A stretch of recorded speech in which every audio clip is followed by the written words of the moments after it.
Welcome to the Financial Planners Southeast Asia podcast, a show dedicated to driving the positive evolution of financial advice, specifically within Southeast Asia. To join a global community of financial advisors sharing and learning with one another to drive the positive evolution of financial advice, head to xyadvisor.com.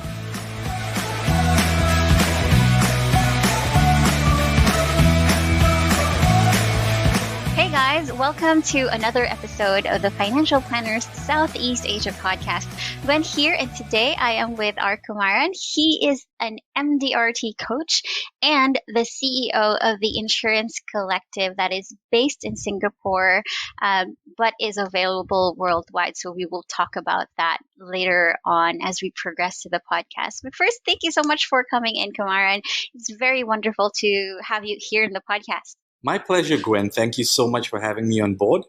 And I'm so excited to get on board this with you. It's such an honor and pleasure to connect with you and XY Advisors.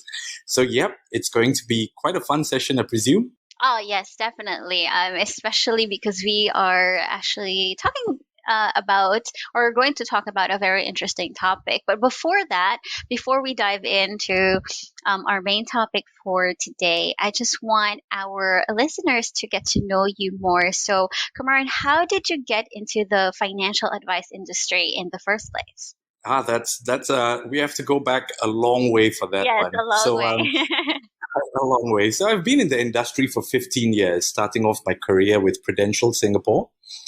And but my experience into the insurance industry, or rather my exposure, started way back in 1987. So that's why I said way back, because my mom has been a financial consultant and an agency leader for over 30 years. Wow. And that was my first taste of insurance. So how did it feel like having a mom who is a financial advisor? I'm sure she's given you like financial advice ever since you were young. That's quite the contrary, Being a second generation advisor, you tend to watch and you learn as you go. So those were my experiences. And if I might share something that happened way back when she used to have meetings or appointments with clients. And back then we didn't have the luxury of babysitters or helps, right? So she would bring me along for her meetings and appointments and put me by the side and said, "Son, be quiet for a second. Mom's going to attend to a meeting." And I just used to watch her. The way she would connect with her clients, the way she would work with her tone, every single modulation was something that I learned on the job, right, while following her and accompanying her for such appointments and meetings. So, yeah, that's exactly how my first foray into the insurance industry, or more or less my love for the insurance industry, came into play till I joined 15 years ago, yeah. Wonderful. And so 15 years, you've been in the industry for such a long time, but so you started as an insurance advisor. Am I Yes, right? That's right. So I started as an insurance advisor, moving on to an agency leader. And that's when I had this sort of a paradigm shift in the way I viewed the insurance industry. Especially here in Singapore, I felt that there was a lot more things that could be done for the financial consultants or insurance advisors, as we call them here, and change the perspective of how they were viewed by their clients and the public at large. All right. So here in the Philippines, especially in the olden times, insurance advisors were viewed as salesmen, product pushers. Is that the same in Singapore as well? Yes, absolutely, Gwen. I think we have, especially in Asia, that has been that sort of a taboo industry to get into. Yes. And that was key because the way insurance was perceived 20 years ago, 25 years ago, is very much the way wills are perceived, wills and trusts. It's always that mindset that it is a taboo topic, something that we will not talk about, or people do not have that much of knowledge or experience on the benefits of insurance. So yes, you're right. In Singapore as well, and most parts of Asia, when we connect with the financial advisors, back then that was the story. But I think things have changed tremendously, especially over the past couple of years. Yeah. That's right. I wanted to, I guess, highlight that there has been a real shift in the perspective on how people have viewed insurance. And I think especially in Singapore, like I've heard about this from friends of mine who have come to Singapore to work, that Singaporeans actually place a very high value on insurance, and that has helped you guys become like a better economic powerhouse in Southeast Asia.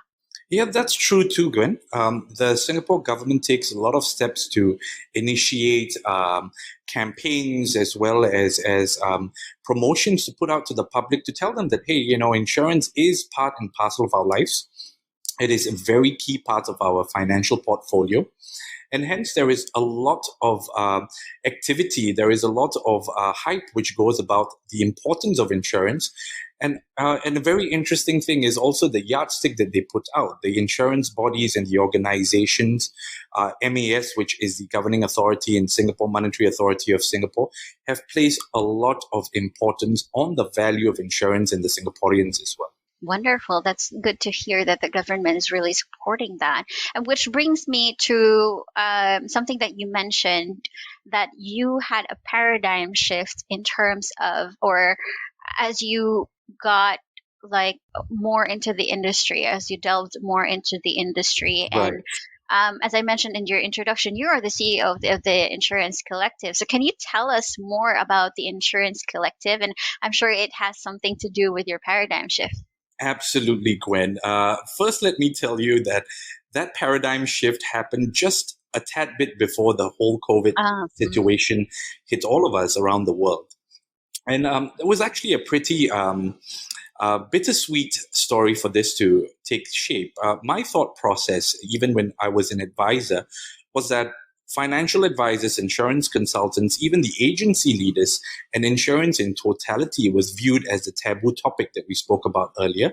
And this was because of the perception of the public that we were just salespeople, right? Yeah. And I thought, look, there are many professionals. We have doctors, lawyers, engineers, and everyone who has spent so much of time and effort and energy in their respective fields to be called professionals.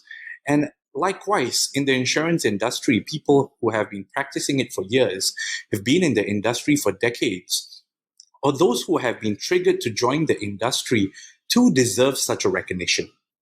They too deserve to be elevated to a position where people's finances, people's financial matters, medical matters, even for that matter, are all taken into the context. And it's the financial consultant, insurance advisor who is there with them throughout the entire process. Yeah. So that pretty much triggered a very interesting thought process where, look, why don't we create a community of financial consultants, agency leaders, right up to the corporate comms departments, learning and development departments, on creating a cross-border community of financial consultants, right? Where we can break the borders, come on board a collaborative community so that everyone can work together, learn together, build on solutions together as well. Yeah. So that was the key start of the Insurance Collective. Initially, the Insurance Collective was just meant to be an academy. It's a learning platform for everyone. And that was the reason to capture the voice of these industry professionals, be it financial consultants or agency leaders, pioneers, I would call them, people who have dedicated their lives to this industry, to capture their knowledge, to capture their skills, their thoughts, and project them to the insurance community at large. So that was the initial thought process of the Insurance Collective.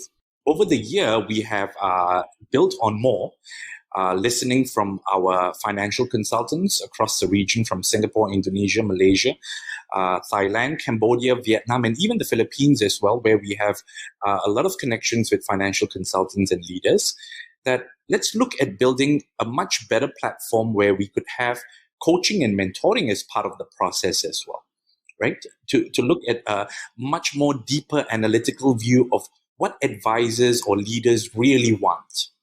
What could they do better in this industry?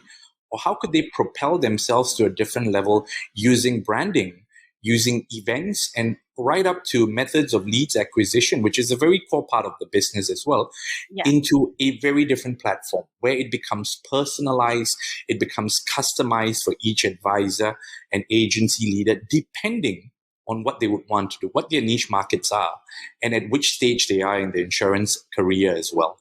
So that is the insurance collective, pretty much going deep into diagnostics, understanding the community, understanding the advisor and the agency leader as people first, and then moving into business people in the insurance industry, moving into then coaching and mentoring to guide them towards your goals, be it MDRT or company-centric awards or incentives, right up to moving them up to the path of leadership, and thereby partnering with them across the way, as I mentioned, with the three key avenues of branding, events, and leads, which have to be insurance-centric to that context. Yeah.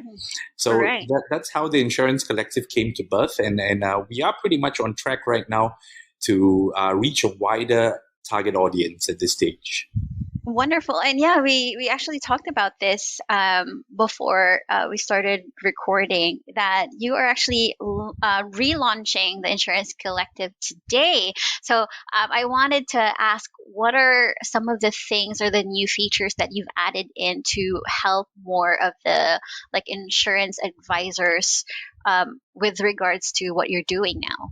Yes, thank you, Gwen, for talking about that one. Yeah. So that has been a project in the making for the past 6 months, to be honest with you. While the Insurance Collective was launched quite some time back, it started off with the Academy, as I mentioned, where we have coaches and mentors, life coaches, business coaches, motivational speakers. The current model that we are relaunching is based on something called the Insurance Business Canvas. So it's a diagnostics tool where we get to understand the personality and the psyche of the advisor or the agency leader. And it starts off with a few questions, such as the narrative. What is the narrative of, let's say, Gwen, who has been a financial advisor for 10 years or 15 years or 20 years, or even a rookie advisor who has been in the business for a year? We want to dive deep and understand why they got into the industry. Right. And thereafter, we go into the narrative of how that individual is, whoever they are, as a financial practitioner, as a change maker in the insurance industry. So these are very interesting questions that we elicit working one-on-one with the advisors and leaders, moving into a much more key avenue, such as who their key partners are in the insurance industry, what are their objectives, what are their key goals and targets, what are their expenses in the insurance industry, and what things they would like to improve. So it becomes the foundations of their business plan or a business journal, more or less, for them, specific to the insurance industry or where they are in the industry as well. Right. And I really wanted to ask that and highlight that in this podcast, because I think that it's really helpful. Because let's face it, no matter how progressive the insurance industry is in a particular country, so in this case in Singapore, there advisors or people in the industry are still facing a few challenges. And I guess I wanted to highlight that as well. So I know that the Insurance Collective is working very hard to address those concerns. But may I ask, like, what are some of the major concerns, or before I ask that, I guess, what is the insurance atmosphere? I guess that was my first question. Right. Or well, yeah, what is the atmosphere of the insurance industry in Singapore currently? Well, Singapore is a very highly regulated country in terms of finance, as I mentioned, and insurance is a very regulated industry here in Singapore. And we have many, there are many issues that the advisors face. And perhaps I could just draw out a few from my experiences, both as an advisor, as well as with the advisors that we have been speaking to over the past few months. Yeah. Mm-hmm. One of the key things that these guys are facing is actually the ability to brand themselves. Right, we have almost 20,000 financial consultants and agency leaders here in Singapore, and there is that absolute need for them to define their niche, to define themselves as advisors or agency leaders, to set themselves apart. And that's a core question here. How do they do that? How do they create that representation that sets them apart from their peers or from their competitors or whatnot, right? So that is one key issue that the financial consultants here in Singapore face, the branding of themselves, right? And another interesting part that they also face is the acquisition of new clients. That is key. We are still a small country, a small city state, right? And there is that much of insurance that can be sold. So it's always an interesting thing for them to look at. How do we acquire more clients? But the way the insurance collective looks at it is to dive deep back into your own existing business and look at that in a very different perspective and look at that with a fresh set of eyes. And that's what we are here for the insurance collective, to aid the advisors and the agency leaders to look at their business, re-examine, demystify all these corners and areas that they might not have thought about, and work with them as coaches and mentors throughout the process. So I would say the two bigger challenges would be the branding of themselves as financial consultants and their business, as well as the acquisition of new leads. Those are the key issues that financial consultants, I think, face here in Singapore. Right, and that's really true because as there are a lot of people in the industry that's working as insurance advisors already, and although it's not really a problem of running out of people to serve, but it's more on how can you stand out so that Mm-hmm. you can service the people that you actually want to serve your niche, right? Is it the same in Singapore where some insurance advisors would want to work with a particular client or a particular age group? Yes, that's so true, Gwen. So I'll just bring out a recent case study and a session that we had with an advisor. So again, you see that the key part of the business canvas, the insurance business canvas is diagnostics. When you end up sitting one-on-one with a person and having about an hour of conversations with them, you sort of elicit information that otherwise they would not share, yeah? Yeah. So an example would be this wonderful lady who is with one of the companies here in Singapore, and she is actually getting married in December. So we connected in October 1st, and she was looking at, oh God, Kumaran, it's so tough to get married during the COVID situation. Yes. Right? Things are way more expensive. And as a bride to be, there are so many things I have to think about in setting my wedding planning in order, and how I wish I'd planned for this in advance. And I told her, look, isn't this the particular niche that you should be working with?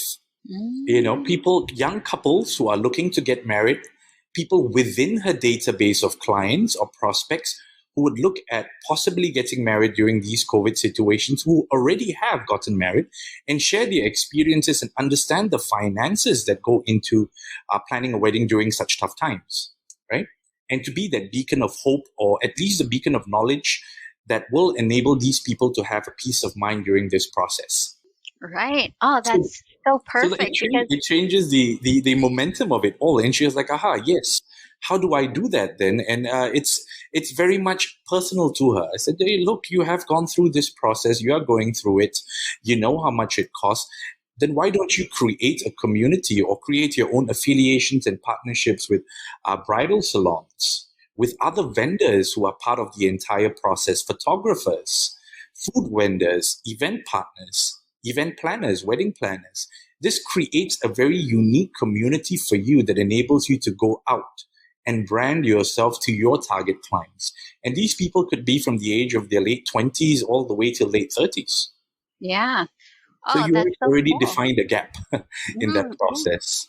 That's so I can really relate to this story because I just recently got married. I got married last March, Lovely. and yeah, and it's so true that it's very easy to tap into that because after I got married, I actually received a lot of questions from a lot of my like Mhm. female. Even male friends who are planning to get married during these times. So yes, definitely, it's easier to market to those who especially if you've already experienced it, and especially if people already know that you've been through this, so you're kind of like an expert, and that elevates you from like the rest of your peers as an insurance advisor even. So yes, that's Correct. a and I guess the good thing about this is that you were able to point that out to an insurance advisor, and she may not have thought of that herself, or if she might have thought of that, then it might have been too late. She would have thought of it like years later. Oh, I should have done that. And so I guess the Insurance Collective provides like a fresh set of eyes and an in-depth coaching for insurance advisors in Singapore. But You're right. You're right. I'm just saying Singapore, but you did mention before we started recording that the Insurance Collective is available for insurance advisors outside of Correct. That's Singapore. right. That's right. And it's on that same narrative, Gwen. Yes, we are also working with advisors in Malaysia, Indonesia, as I mentioned, Vietnam, Cambodia, as well as the Philippines, which is very interesting because it gives us the ability to connect the dots for these advisors across the board, even the agency leaders, right up to the corporate comms. Yeah, these people view the connection of the Insurance Collective as something which is relevant, yet it is very unique country to country. And Yeah. that's an important thing for us to look at. And as you highlighted earlier, the advisor that I mentioned earlier, by getting on with a one-on-one session with her, she might have realized it, yes, somewhere down the line. But the key point is that she was able to express it. And that's key here, that she had the opportunity to have a listening ear, to run through what her thought processes were. And what we do beyond anything else is to connect it for her and build the entire ecosystem for her to follow through and follow up with. Because an idea is just an idea. I could have that chat with her and it would not come to fruition. My role is to ensure that it comes to fruition as well. All right. Yes. And interestingly, Gwen, if I might add, when we talk about different countries, and as I said, we have to adapt to the needs or adapt to the insurance environment in each country, and especially countries like Cambodia, for example, where we speak with a lot of these business development managers from the bigger companies right up to the agency heads. And we always understand that there is a problem solution for everything.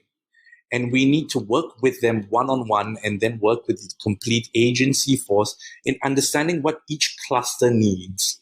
So a province would have a very different need versus another province. And the advisors would have a very different niche. Some would be focusing on bank assurance, for example, while the others are focusing on employee benefits.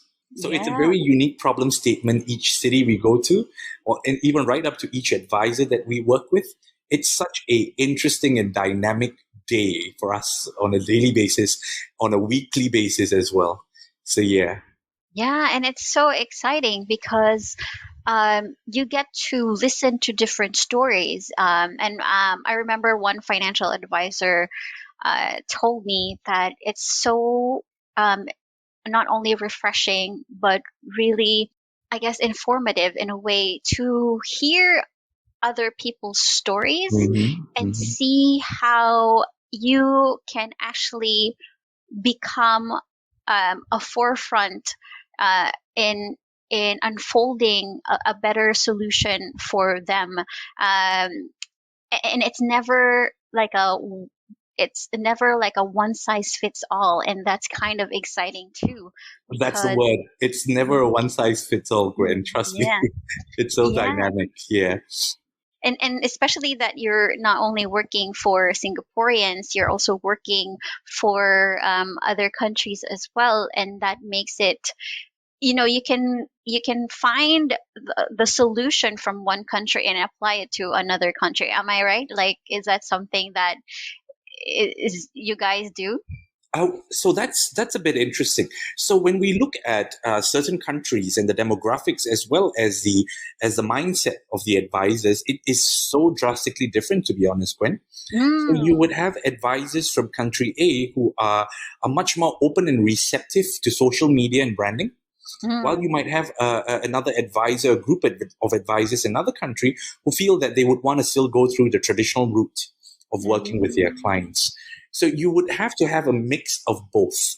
So when solutions are presented to them, it's always that opportunity for them to try something new first, while still sticking to the old ideals or the old principles of things, but embracing something new as we go by. So we could bring something which is very successful in another country, but it might not work in another, right? So it's Yeah. that fine line, that tipping point that we have to look at when we work with people from, or advisors, or even agency leaders, business development managers from different countries. It's a very unique proposition each time. Oh, that's so cool. And and yes, I agree, because I think we've talked about this before, that some people are, yeah, like you said, are very open to some of the things that, like social media or even like video presentations, and some would really prefer like the face-to-face conversations Correct. and even paperwork. So you Yes. really have to pick and choose what works best for each and every insurance advisor.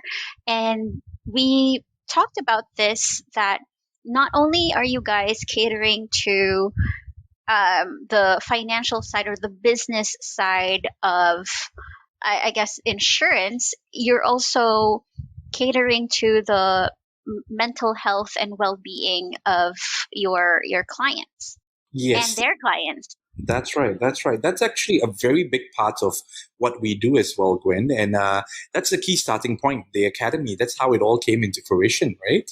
And the backstory of that was that we felt, me and my team, as well as all the initial pilot group of advisors that we worked with, looked at ourselves, and we decided, hey guys, why don't we just look at us as human beings too, financial consultants, agency leaders, right up to the corporate comms, anyone in the insurance industry, we too are human beings. Mm, And a lot of effort has been placed on the well-being of clients.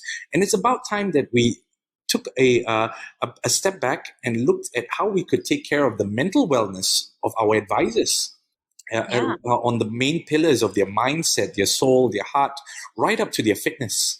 And this was a very key part of the insurance collective, to look at how we could bring in life coaches, business coaches, motivational speakers, career coaches, even fitness trainers and nutritionists, so that the advisors too have something on the go. They can connect with that. They can bring themselves back to their homes and connect with their families about this as well. It's not just about chasing the cases or chasing the premiums or chasing clients or chasing business. It's also looking at protecting themselves as individuals, as a mother, as a son, as a father, as a brother, as a daughter. They too play these different roles. So the collective felt that we should have these four pillars anchored on the spiritual context, the emotional context, the intellectual context, and right up to the physical prime of their activity as well. So that's where we brought in 12 very wonderful, beautiful coaches who would then support the advisors in their process. And the great part, as you highlighted earlier, the financial advisors and agency leaders can now connect with their clients with things beyond insurance. yes. And And that's a much better way to work with. A simple example would be with one of our coaches on the Insurance Academy, where she is a mindfulness and wellness trainer. And she shares tips, and she shares in her sessions with our advisors about how they could connect with their teenage children in a much more better oh, perspective, right? And when this came to us, my role here is then to condense it into how the advisors can share the content with their own clients who have teenage children. yeah, and that is very good, because I have an incoming teenager, and I do not know what to do. It is Right. one of my fears to get through the teenage years of your child. Mhm. And I would really appreciate for someone to be there in order to support me with that, because it does take up uh, mental, like, headspace, um, Mhm. and it can even hinder you to working effectively as an insurance advisor, as a financial advisor. But and it's wonderful that they can translate what they've learned through that coaching session into how they can help their existing and future clients with that part of the problem as well, so that their clients can be more effective in what they do too. And that provides a lot more value, as someone who is in their client's side, right? They're not just insurance advisors, they're Correct. also coaches. That's um, and so, but I guess my question for that now is, are Singaporeans talking freely about it, especially in the insurance industry? Are right. they talking openly about their mental health, or is it something that you also have to coax out of them from coaching sessions? Yeah, I think it has a lot. It's become a lot more open in these few years. To be honest with you, Gwen, prior to this pandemic, people were still restrictive about what they would speak Yeah. about, Mm. especially their mental state of mind or their physical state of mind. In the past couple of years, we have seen a lot of advisors actually reach out for help, reach out to connect with people, and it's not necessarily help. I would say that they need some time to speak about themselves, Yes, yes, like a and head. that's what is missing in that context. They spend so much of time speaking about solutions, about products, about crafting a plan for someone else, but they don't take the time to speak about themselves. Who is, say, for example, John Doe, and what does John Doe love to do? What does he love to do on his weekends, or what does he do when he wakes up in the morning? Or what would he love to achieve? And that is where we have to elicit these details out of them. And it can only come through conversation. And these conversations are very special because when they speak more, they tend to have an identity which is cleared up. It's a block that they have been facing either in their personal or professional lives. And it's our role it's my role, to be honest with you, and I'm very honored and blessed to have the role to speak to these individuals, to understand their concerns, to understand where they are coming from and where they intend to go. And sometimes it's all just about someone to listen to, or Yeah. someone who would listen to your issues. So that's as simple as that, but it's very profound. Yes, and I think it's very important and something that needs to be to become a forefront of conversations amongst not just insurance advisors, and in amongst themselves, but also from insurance advisors towards their clients, because Mhm. it's one of the main issues that we've seen that have sprouted up during the pandemic, right? Yes, But that's right. and I'm so I guess even how sad the outcome of the pandemic was, there was still something good that came out of it, because Mhm. we had to realize a lot of stuff about ourselves and about our communities, which we are now talking about. And I guess, oh, right. This is I think a question that would be good to ask is, like, how is the insurance industry after the pandemic hit? Well, we have seen quite a growth of the insurance business here in Singapore, to be honest, Gwen. That it has been very sustainable. There has been good positive growth. And again, I guess it comes to the point where people suddenly feel the need to be protected much more than they ever did before. And that has created a very good flow of business for the insurance advisors here, for the insurance companies here, and the industry in total. So yes, we have seen a upswing in the insurance business. Yeah, and new insurance advisors coming in, new young bloods in the Yes, insurance industry. absolutely. Ah, Yes, yes. wonderful. Which is a very interesting lot of people, to be honest with you. Mm. And it's so fun to work with these group of individuals, especially the young ones.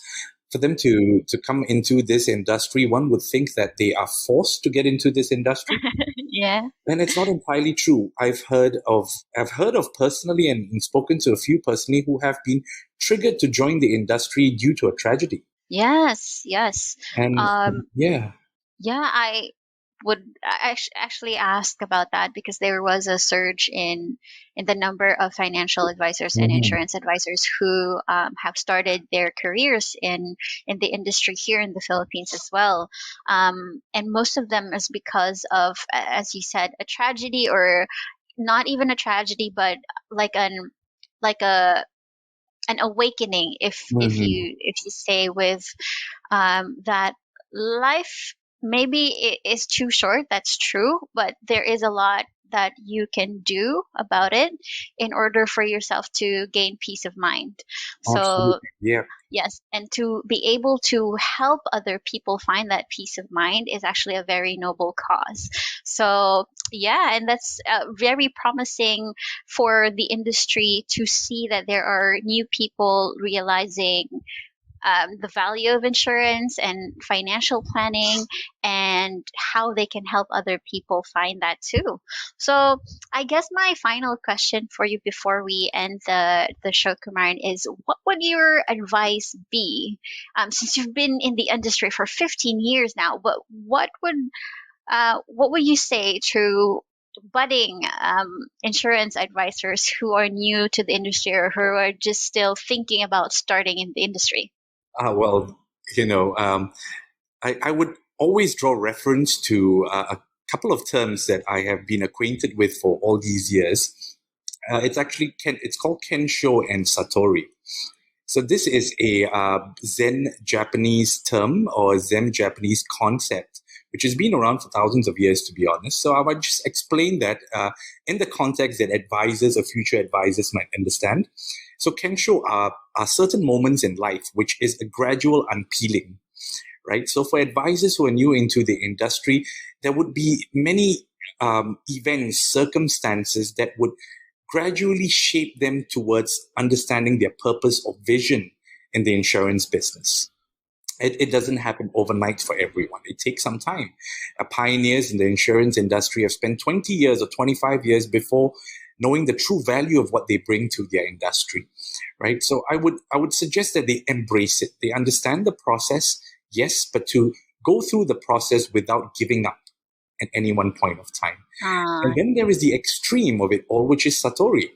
And that's a aha moment. You just suddenly wake up and you figure out your purpose in life, whether it's in the insurance industry or any other industry, to understand that their value that they bring is magnificent to the people that they serve.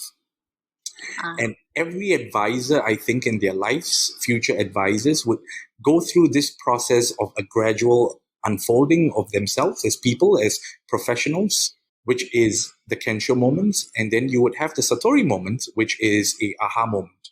And that's it. You can't look back and change anything else because once you have seen it, you can't unsee it.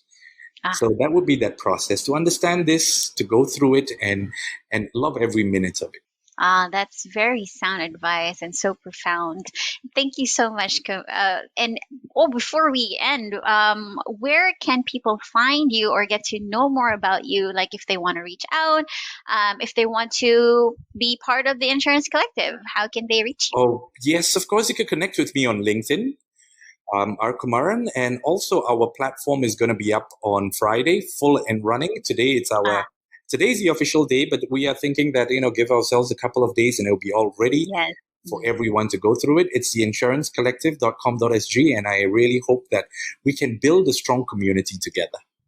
Wonderful. All right. That's so awesome, Kumaran. And thank you so much again for coming to the show and sharing all of the wealth and knowledge that you have in the 15 years you've been in the industry, and also giving us a slice of what the Insurance Collective can do and will continue to offer for the insurance industry, not just in Singapore, but in Southeast Asia as well. So again, thank you so much and have a good one. My pleasure, Gwen. Thank you so much for this opportunity.